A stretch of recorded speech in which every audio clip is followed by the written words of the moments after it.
Il y a des gens qui meurent. Wallah el Adim, il y a 2 semaines de ça, je suis parti faire une salade janaza.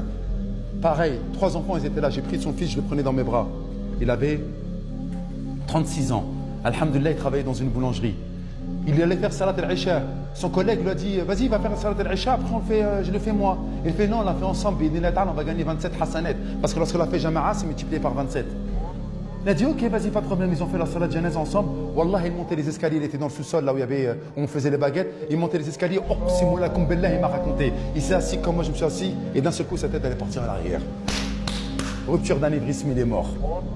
Allahu Akbar. Eh mais en fait, je vous raconte des histoires, vous me dites, toi, me dis, arrête, c'est quoi, t'es un mytho. Ouais, je suis un mytho, pas grave. Prenez comme vous voulez. Wallah, qui savait pas qu'il allait mourir lui aussi. Son fils, il me dit, merci tonton, merci pour tes paroles que tu nous as racontées. Orphelin, le petit. Son père, il est mort à 36 ans. Il avait les projets de voir ses enfants se marier. Le soir, il était content, il allait peut-être retrouver ses enfants et sa femme, etc. Non, la faucheuse, elle est arrivée. T'es qui, toi, pour pas mourir encore une fois? Et des histoires comme ça, j'en ai plein, des gens qui ont été morts par surprise, à la rafla. Et nous, on ne se rend pas compte de ça. On pense qu'on est éternel. Et donc, il est bien, je suis en train de parler, subhanallah, il est mort comme ça. Il s'est juste assis, mais au moins, il a fait l'Isha. Pendant que tu es en train de regarder des choses haram, pendant que tu es en train d'écouter des choses haram, pendant que tu es en train de parler avec une fille haram, pendant que tu es en train de fourniquer dans le haram, qui te dit que tu ne vas pas mourir à ce moment-là?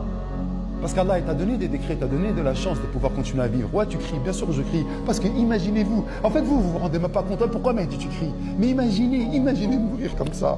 Imaginez mourir comme ça. Malédiction! Quel ange va venir récupérer son âme parce qu'il va mourir comme ça? Ah Mehdi, arrête, tu me fous, tu me prends la tête.